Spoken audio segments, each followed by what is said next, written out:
আজি ভাৰতবৰ্ষৰ কোনো ষ্টেটত জাতি পৰিষদ বা উন্নয়ন বোৰ্ডত জাতিগত প্ৰমাণপত্ৰ দিয়া নিয়ম নাই, কিন্তু অসমতে এখন এনেকুৱা ৰাজ্য যিখন ৰাজ্যত অনুপজাতি প্ৰমাণপত্ৰ জাতি পৰিষদ বা উন্নয়ন বোৰ্ডে চিনাক্তন কৰিলেহে হয়। কাৰণ সেইকাৰণে কয় তেওঁলোকে অসমত যি জাতিগত প্ৰমাণপত্ৰৰ ক্ষেত্ৰত এটা জালিয়াতি হৈ আছে, ইয়াৰ বাবে সম্পূৰ্ণভাৱে দায়ী অনুসূচিত জাতি পৰিষদ আৰু মহকুমা অনুপজাতি উন্নয়ন বোৰ্ড।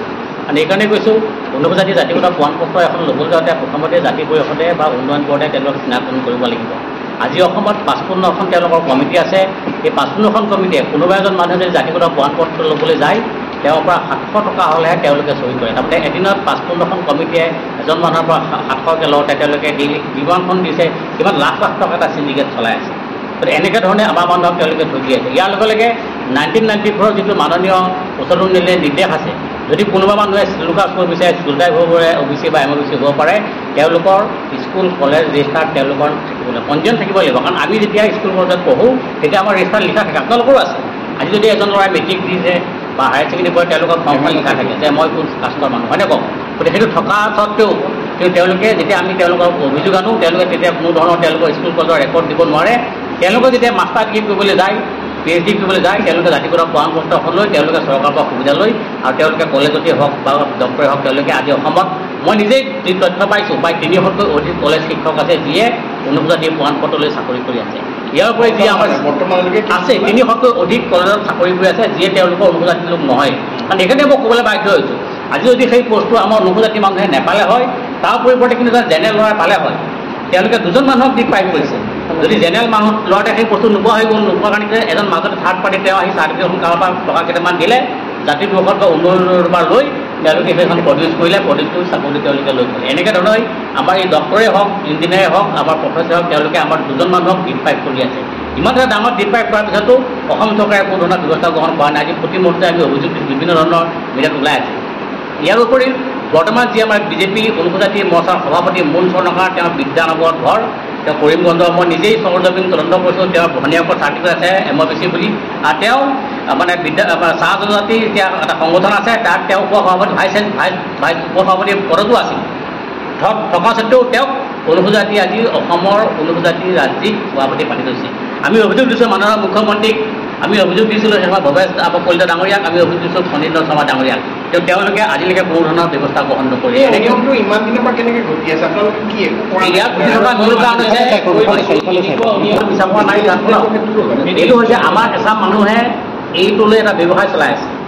আমাৰ কিছুমান সংগঠন মানুহ আছে, তেওঁলোকে নন এচি মানুহবিলাক গম পায়, RTI তথ্য লয়, তেওঁলোকে তেওঁলোকৰ পৰা লাখ লাখ টকা তেওঁলোকে পইচা লৈ আছে। একদম ফ্ৰেংকলি মই কথা কৈছোঁ আপোনালোকক।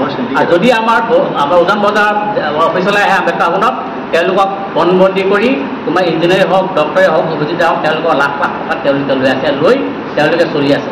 আজিৰ তাৰিখত তেওঁলোকে অসমত এটা ডাঙৰ চিণ্ডিকেট চলাই আছে। চিণ্ডিকেটৰ মেইন কাণ্ডাৰীজন হৈছে আমাৰ ভৱেন ভৰালী, তেওঁ যিহেতু বৰ্তমান অগপ দলৰ সভাপতি, তেওঁ অগপ দলৰ MLA প্লাছ জাতি পৰিষদৰ সভাপতি। ইয়াৰ লগে উন্নয়ন বোৰ্ডৰ যিবোৰ চেয়াৰমেন আছে তেওঁলোকেও ইয়াৰ লগত জড়িত হৈ আছে, কাৰণ উন্নয়ন বোৰ্ডবোৰ গভৰ্ণমেণ্টে বনায়, তেওঁলোকক যিহেতু চিনাক্তকৰণ এটা দিছে, তেওঁলোকে চিনাক্তকৰণৰ বৰ্ণমাত তেওঁলোকেও লাখ লাখ টকা লৈ আছে। ইয়াৰ লগে অনুপজাতিৰ জাতিগত প্ৰমাণপত্ৰ কেলেংকাৰী হোৱাত আটাইতকৈ বেছি দায়ী 100% দায়ী আমাৰ অনুপজাতি মানুহে। কাৰণ সেইকাৰণে কৈছোঁ, আজি ভাৰতবৰ্ষৰ কোনো ষ্টেটত জাতি পৰিষদ বা উন্নয়ন বোৰ্ডত জাতিগত প্ৰমাণপত্ৰ দিয়া নিয়ম নাই, কিন্তু অসমতে এখন এনেকুৱা ৰাজ্য যিখন ৰাজ্যত অনুপজাতি প্ৰমাণপত্ৰ জাতি পৰিষদ বা উন্নয়ন বোৰ্ডে চিনাক্তন কৰিলেহে হয়। কাৰণ সেইকাৰণে কয় তেওঁলোকৰ ৰেছপনচিবিলিটি নহয়। আজি যদি উপায়ুক্ত কাৰ্যালয়ে যদি আয়ুক্ত কাৰ্যালয়ত যদি সেইখন তেওঁলোকে দিবলগীয়া হয়, দিলে তেওঁলোক ৰেছপনচিবিলিটি হ'ব। কিন্তু আজি এনেকৈ ছ'চিয়েল সংগঠন নামত তেওঁলোকে কেনেকৈ ৰেছপনচিবল, কাৰোবাক চিনাক্তকৰণ কৰিছে, লাখ টকা লৈছে, দিছে, চলিছে। আৰু আটাইতকৈ ডাঙৰ কথা হৈছে, এজন মানুহে যেতিয়া চাকৰি পায়, মই যদি চাকৰি পাওঁ, আপুনিয়ে পায়, এটা ভেৰিফিকেশ্যন হয়, পুলিচ ভেৰিফিকেশ্যন হয় বা চাৰ্টিফিকেট ভেৰিফিকেশ্যন। কিন্তু এওঁলোকে আজি ইমান হাজাৰ হাজাৰ মানুহে চাৰ্টিফিকেট লৈ গ'ল, এজন মানুহৰ একেটো তেওঁলোকে এটা এলিগেশ্যন দি দিলে এওঁ নহয় বুলি। প্ৰতিটো মুহূৰ্ততে আমি কৈ আছোঁ যে দুলীয়া অল ইণ্ডিয়াতে হওক, নুমলীগড়তে হওক, বিভিন্ন জেগাত আপোনালোকে তেওঁলোকে চাৰ্টিফিকেট লয়। ইভেন আনকি গেছ এজেঞ্চি কওক, তেল ডিপু কওক, আজি শ শ মানুহে আমাৰ জাতিগত প্ৰমাণপত্ৰ তেওঁলোকে প্ৰভাইড কৰি আছে। তৎসত্বেও আমাৰ জাতি পৰিষদে কোনো কথা নুশুনে। সেয়ে আমি কেইটাকৈ এটা সিদ্ধান্ত গ্ৰহণ কৰিছোঁ যে জাতি পৰিষদৰ এগেইনষ্টত আমি মাননীয় গুৱাহাটী উচ্চ ন্যায়ালয়ত তেওঁলোকৰ ওপৰত ট্ৰেইল কৰিম, তেওঁলোকে কিমান চাৰ্টিফিকেট দিলে। কাৰণ মই 15 দিন সময় দিছোঁ, কাৰণ তেওঁলোকৰ 14জন মিটিং আছে।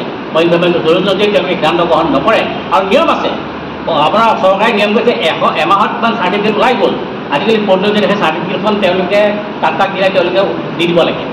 ডিচি অফিচে দি দিয়া তেওঁলোকে প্ৰকাশ কৰিব কিন্তু তেওঁলোকে সেইবোৰ নকৰি আমাৰ জাতিটোক তেওঁলোকে সম্পূৰ্ণ আমাৰ মানুহে ঠগি আছে আমাক বাহিৰে কোৱা নাই সেইকাৰণে কৈছোঁ আজি অসম বিধানসভা কৈছে এই চাৰ্টিফিকেট হাজাৰ হাজাৰ মানুহে লৈ আছে ইয়াৰ আগত চন্দন চৰকাৰ MLA মন্ত্ৰী হৈ আজি ভোগাই গ'ল তেওঁ প্ৰতিকেইটা চৰকাৰ MLA হৈ আছে তেওঁৰ ওপৰত এলিগেশ্যন আছে তেওঁ এচিভ নহয় বুলি তেনেকুৱা ধৰণৰ আজি মুন চৰণকাৰ তাই কাইলৈ মুন চৰণকাৰ ডাঙৰীয়া কাইলৈ MLA টিকেট লৈ MLA হৈ যাব তথাপিও তেওঁলোকে ব্যৱস্থা গ্ৰহণ নকৰে গতিকে তেওঁ এইটোৱে তেওঁলোকে এনেকৈ ধৰণে আমাৰ অনুপজাতি মানুহক তেওঁলোকে ঠগি আছে ইয়াত একচুৱেলি চৰকাৰৰ সম্পূৰ্ণভাৱে জড়িত হৈ আছে কাৰণ চৰকাৰে পোষ্ট পাই আমাৰ মানুহ ইকনমিকেলি ডেভেলপ হয় সেইকাৰণে আজি এনেকুৱা ধৰণে এটা ছিষ্টেমত প্ৰতি চৰকাৰতে আমাক বুজনিত পেলাই দিছে কি কৰিব আমি গুৱাহাটী উচ্চ ন্যায়ালয়ত জাতি পৰিষদৰ উন্নয়ন বৰ্ডৰ বিৰুদ্ধে আমি কেছ মানে দায়েৰ কৰিম ইয়াৰ লগে লগে আগন্তুক যি ২৬ৰ নিৰ্বাচন আহি আছে নিৰ্বাচন আমি অসমত কিমান চাৰ্টিফিকেট জইন কৰি মানুহে ল'লে এখন শ্বেত প্ৰকাশ কৰিম আৰু প্ৰতিখন গাঁৱত যাম আমি সৰজমিন তদন্ত কৰিম কোনোবাই যদি কৰিমগঞ্জৰ একে ভিতৰুৱা গাঁৱত গৈছে আমি তালৈকে যাম কাৰণ দিছ ইজ আৱাৰ ডিউটি কাৰণ মোৰ ছোৱালীজনী ডাঙৰ হৈ আছে মোৰ ল'ৰাটো ডাঙৰ হৈ আছে